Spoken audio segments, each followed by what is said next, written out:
It's understood that the Duchess of Sussex formally complained to ITV about the effect Piers Morgan's comments about her could have on the issue of mental health generally and on those attempting to deal with their own problems. Piers Morgan dramatically left ITV's Good Morning Britain yesterday after saying he didn't believe a word of what Meghan said in her interview with Oprah Winfrey. Our media editor Amal Rajan has been looking at how Piers Morgan's style of personality-led TV news is changing the media landscape. What? And you're not going to tell me who had the conversation? I think that would be very damaging to them. This is an era of culture wars, fueled by the attention economy. Every element of this story about Prince Harry and Meghan Markle is catnip for the frenzy and fury of social media. Sometimes it boils over. To trash her. OK, I'm done with this. Broadcaster Piers Morgan left ITV yesterday, unwilling to apologise for saying he didn't believe Meghan's claims. Her team had complained to the broadcaster. Morgan was bullish this morning. No, I believe in freedom of speech. I believe in the right to be allowed to have an opinion. If people want to believe Meghan Markle, that's entirely their right.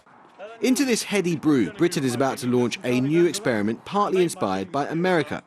And while Piers was busy throwing a fit before he quit, In the US, cable news is no longer regulated.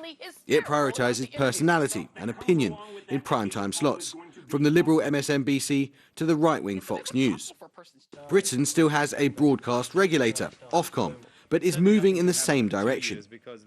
More than 30 years after he was launched chairman of Sky, former Sunday Times editor and ex-BBC broadcaster Andrew Neil is playing the same role for GB News, a soon-to-launch centre-right antidote to established broadcasters.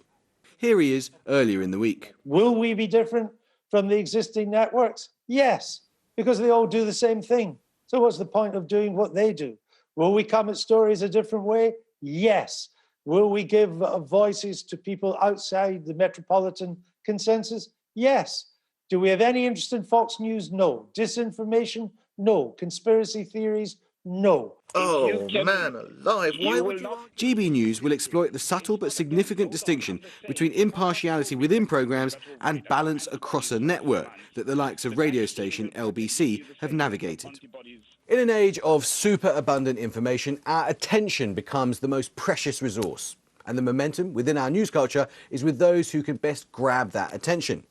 But generating noise is easy. Generating news is hard and expensive. GB News will galvanise British broadcasting, but it will do so mainly by accelerating trends that we're already seeing online and in America toward big personalities.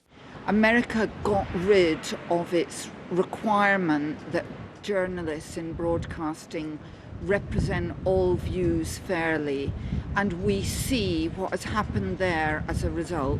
People just watch the television channel which agrees with their views and prejudices.